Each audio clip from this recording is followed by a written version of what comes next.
Welcome back, beautiful tri-state area. You're listening to A Moment of Zen right here on 710 WOR, the voice of New York, iHeartRadio. I'm your host, Zen Sams. Coming up in the Hydration with Heart segment, brought to you by Once Upon a Coconut. Today we're featuring supermama, news anchor, and reporter, and of course, influencer, Kayla Sullivan. Get ready to grab your juice boxes and settle in, my friends, because today we have the queen of breaking news straight from the front lines of parenthood. Kayla's going to be joining us. She has nearly 2 million social media followers, and she's perfected the art of reporting on the daily chaos that every parent knows all too well. From sippy cup mysteries to bedtime negotiations that would make the UN jealous, she's turned the wild world of motherhood into the funniest news you've ever seen. Today, we're diving into how she balances career, kids, and the occasional meltdown, hers or the kids. We'll let her clarify. Kayla, welcome to the show, superstar. Thank you so much. I'm happy to be here. All right, now before we dive in and go any further, listeners, I'm going to play you a little soundbite of her online content. Have a listen. Kayla Sullivan reporting live from outside my son's bedroom where he's currently being detained until nap time is over.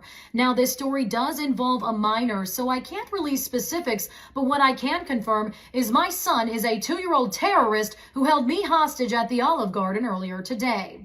It's important to note the friends I met there do not have children and likely never will after witnessing this situation firsthand. This is an active investigation, but authorities believe the proper precautions were taken. I brought my son's favorite snacks and even risked judgment from other moms by bringing an iPad. But not even Cocomelon could have stopped this meltdown.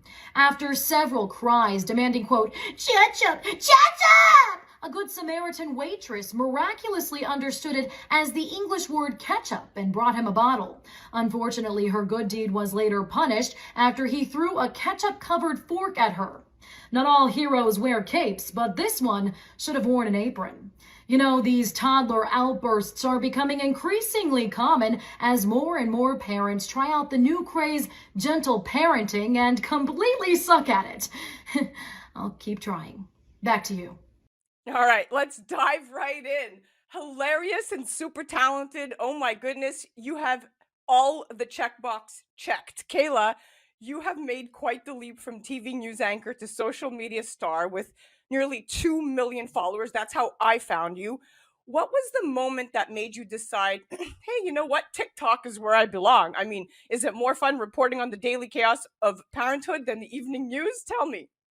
Oh, absolutely. I mean, there's a saying, no one loves to be the bearer of bad news. So I went from doom and gloom to making people laugh, and that has meant the world to me. I'm still using the same skills that I had as a news reporter, but instead of going to different sources in the community and talking about really serious topics, I'm talking about everyday life, and the source is me. A lot of my content comes from me living life and things that my kids are going through or that I'm going through mainly as a parent and the daily struggles. But I've wanted to be a news reporter my entire life. I mean, in the 4th grade, I was doing the school announcements and reporting on what we were having for lunch that day in my news voice. And so I've always had that little news voice and I loved being on camera. So it was really a dream come true to become a TV news reporter, and I loved it. I loved the feeling of going live, and it was awesome during that time in my life, but once I became a mom, it got all too real. The stories were tough, so I love doing the best of both worlds now. I love this story. You're a comedian, you're a mom, you're a career girl. I mean, you're doing it all. Now, before we dive just a little bit deeper, I want to rewind a bit to something you just said when you were in the 4th grade. What inspired you to become a news anchor? I mean, it's been a childhood dream, like you said, but did you stumble into it? I mean, how did this all unfold? I was the oddball that knew what she wanted to do from a really young age, and then my whole life surrounded it. And it's funny because there are photos and videos of me in blazers, like interviewing people and doing the news in my basement. And so this was something that I always dreamt of doing, and I made it happen. You know, even in college, I brought a TV camera to a party to get B-roll, which is video for a story, of college students drinking because I needed it because there was a lifeline law that gave immunity to college students. And friends were like, "You're so weird. Like, calm down, just enjoy life." But I loved it. And so it's funny that I never really stopped doing it, even in a way that's entertainment. And so I think that this is so much more enjoyable, what I'm doing now.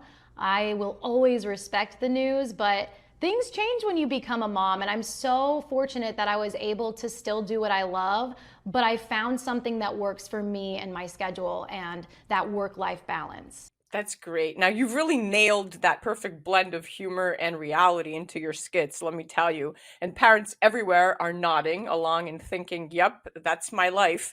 How do you keep your content so relatable and fresh? I mean, do the kids ever give you material, quote unquote, to work with that you weren't even expecting?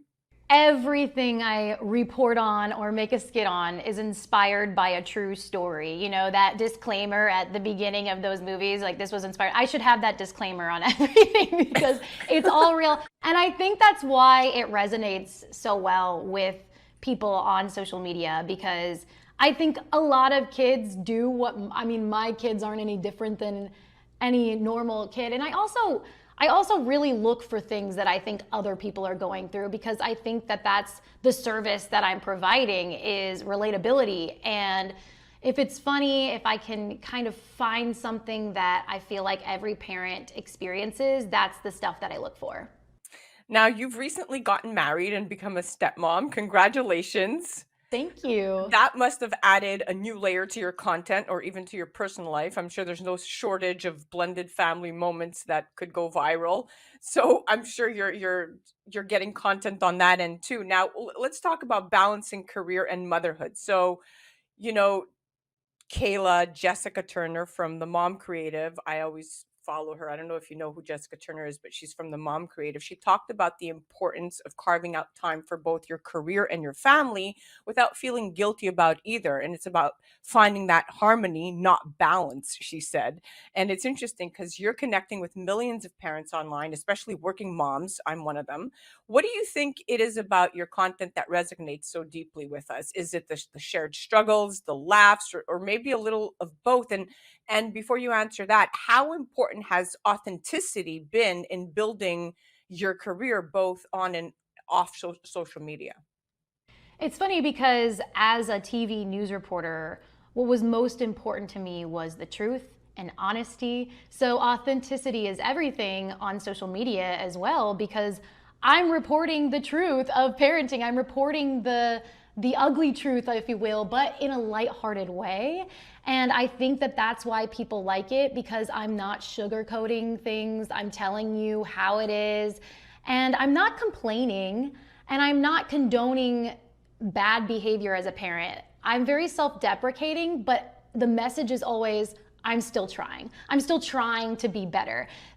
I might have failed. I might have forgotten my son's lunchbox today, but we're going to keep trying, and tomorrow's going to be a better day. And that balance of, work and life and making sure that you are okay with asking for help. I really hope that people know that it is a village that raises children. And I think a lot of the time, when I started doing this, I was a single mom, and I found community in my following, and it was an outlet for me to feel less alone in parenting because I didn't have a partner in parenting. And so I think that it's so nice that social media has provided that ability for people to be watching and saying, oh my gosh, me too. Oh, I feel that exact same way. So I think that's why my content has been successful, because I've been so honest and I haven't tried to gloss over the difficulty. But at the same time, the message isn't, this is difficult, I want to give up. The message is, this is difficult, I still love it. Here are some ways that, I can cope. And I love the comment section. There's always good tips. I'll talk about a struggling issue, like, for instance, my son not wanting to wear pants. He's obsessed with wearing shorts, but it's cold outside. So moms will comment, what I do is I'll lay out 3 different pairs of pants, and then he gets to choose so he feels more in control or whatever. And then I try those things, and it actually helps me be a better mom. But if I wouldn't have shared that struggle, then I would have never gotten that advice. So I think it's a really good way for other parents, even in the comment section, to learn how to be a better parent and how to get out of some of these sticky situations that I report on. Yeah, your content definitely has that genuine down to earth vibe that so many people connect with. It reminds me, again, I go through all these mom blogs. It reminds me of what Jill Smokler from Scary Mommy always says: authenticity is key, and people appreciate real life struggles and victories more than any polished version of reality, right? So I think you've nailed it. Now, we talked about balancing career and parenting, and now being a stepmom sounds like a full plate. What's your best advice for working moms trying to keep all those plates spinning without losing their minds? I touched on this a little bit earlier, but being okay, accepting and seeking help. I know that help may not always be readily available, but at least trying to seek it. We can't do this on our own. I feel like keeping humor in your life is always really helpful for me. You know, just kind of laughing at myself and being like, okay, like you got this, it happens, every mom goes through this. Try not to compare yourself to other moms. There's no such thing as a perfect mom. And really, I know this comes from a place of privilege and I'm very grateful for it, but trying to find a job that works for you and your family. I know that not everyone might be able to do that, but just seeking that out, trying to talk to different people about, hey, are there any jobs that offer maybe working from home? Or are there any jobs that I can get off at 3 so I can be there to pick up my son, or whatever works for you. If you don't have that help, finding an employer that does actually support working moms. They exist, they're rare. I hope that the industry changes more so that they're more supportive of working moms, but finding people who will trust that you get the job done, but let you leave for that doctor's appointment for your kid. And I think that that's really important. So just seeking those jobs, finding something that works for you and your family, and asking for help, I think is really important. But the humor aspect is what works best for me. Without humor, I think I'd lose my mind. For sure. A great laugh is always a great remedy. Now, here's a fun one. If you could do a special news report on any overlooked aspect of parenting, what would it be? I mean, something that doesn't get enough airtime but totally deserves it.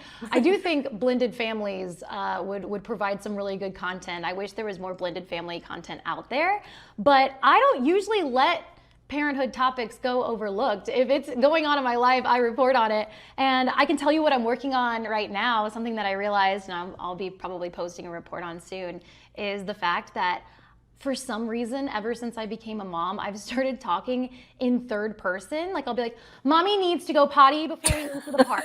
Mommy needs a break. Mommy needs a coffee. And I don't know why I do that. I don't do it in any other aspect of life. That's And true. so sometimes I realize these things about myself and I'm like, that is funny. So I can turn it into a report. You know, authorities are working into why I'm doing this and why other parents are doing this. I even say like, mommy and daddy need to talk about that. Why can't I just say we're going to talk about it? It's so weird. I don't know why I do it, but I think do it other moms too. do it. I know. Why do we do that? I do it too, and I have a blended family. I have an 8.5-year-old, a 22-year-old who just graduated University of Georgia, who's now in the talent program at CAA to be a talent agent, and my stepson is at University of Syracuse. He's 19, so I got lots of stories to tell you, but that's a different podcast. Now, looking ahead, where do you see your content going in the next few years? I mean, are there any new projects or directions you're excited to explore? Maybe something outside of TikTok and Instagram? I mean, do you see yourself diving even deeper into the world of social media or pulling back into the world of news anchoring? I see myself expanding on social media. I'd really like to get into YouTube. I haven't really done anything on YouTube or like longer form content. I think that would be really fun to make entire newscasts because I have so many of these short newscasts. So making a longer form newscast on YouTube is really a good idea, and I think that I'm going to pursue that. I also think that I would love to start a podcast. There's just a lot of different things that I can do, trying to further that humor in parenting and just trying to build that community with other moms and dads, because dads are a part of this too. You know, I do really want to support working moms, but I think parents in general just enjoy to look back on these moments in life. I love my content because it kind of serves as a baby book for my son, because when I look back, I started doing this when he was 2. He's 5 now. So I can look back and be like, oh, I forgot all about the time that he used to take off his shoes and throw them in the car all the time, but I reported on it. So I Yes. remember when he did that. And other parents, I think, will watch my news reports and be like, I remember when my 2-year-old used to do that. I kind of miss it. I hated it then, but I miss it now. So I think it's really a fun way to document his childhood. So I want to continue doing that with the, thought in mind that this could eventually get embarrassing for him. So maybe I'll stop focusing it so much on my son in particular if it does get embarrassing, but maybe I'm talking to other parents about their experiences, or I'm just kind of talking about parenting in general and not calling out one child or another. But I think it's relatable. I think it's important regardless. And there's a lot of room to continue doing what I'm doing. Wow. Well, you definitely have your work cut out for you. You are headed for much, much bigger things than just TikTok and YouTube, without a doubt. And I've enjoyed talking to you. You are so funny. Thank you so much for coming on. I hope you're going to come back again. Absolutely. I'd love to. Thanks for having me. That was our Hydration with Heart segment, brought to you by Once Upon a Coconut. That was the amazing Kayla Sullivan. You can check her out all over social media. On TikTok, she's at the handle Kayla Reporting. And on Instagram, you can find her at Kayla Marie Sully. You're listening to A Moment of Zen right here on 710 WOR, the voice of New York, iHeartRadio. We'll be right back after this. A Moment of Zen is brought to you by Once Upon a Coconut. Discover the refreshing taste of 100% pure coconut water that actually tastes great. Naturally sweet with no artificial flavors or added sugar. It's packed with electrolytes to keep you hydrated throughout your day. And with 10% of profits going to charity, every sip makes a difference. Pure taste, pure goodness. Experience nature's Gatorade. Visit Once Upon a Coconut or naturesgatorade.com.